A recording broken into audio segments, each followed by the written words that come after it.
Hello guys, welcome to my channel. நான் உங்கள் யுவராஜ். நீங்கள் பார்த்து கொண்டிருக்க news series Yuvaraj. Big topic Yuvaraj. நம்ம இன்னைக்கு யாரை பத்தி பார்க்க போறோம்னா, வெஸ்ட் ஆப்பிரிக்காவோட மிகப்பெரிய நாடான பர்கினோ ஃபாசோவை பத்தி தான் பார்க்க போறோம். அங்க இருக்க அதிபர் இப்ப யாருன்னா இப்ராஹிம் டவர். அவர் 37 வயது மனிதர்.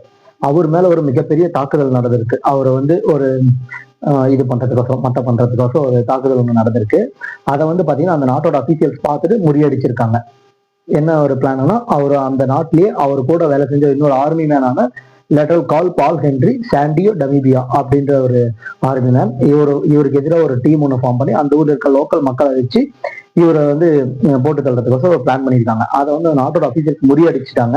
இவர் எப்படி இந்த பிளானை எப்படி எக்ஸிக்யூட் பண்ணாங்கன்னா, அந்த நாட்டில இருந்து அவங்களுடைய வீட்லயே வச்சு அவர் ஒரு ஸ்மால் ஒரு கன் அட்டாக் பண்ணி ஒரு இது பண்ற மாதிரி தான். அதுக்குன்னு பாத்தீங்கன்னா ஒரு 2-3 பிளான்ஸ் வச்சிருக்காங்க. பிளான் ஏ முடிஞ்சோன்னா பிளான் பி, அந்த மாதிரி ஒரு 2-3 பிளான் பண்ணி, ஆனா அதை முன்னாடியே அவர் அரெஸ்ட் பண்ணி அந்த பிளான் எல்லாமே நம்ம ஆர்மி மேன்ஸ் ஸ்டாப் பண்ணிட்டாங்க.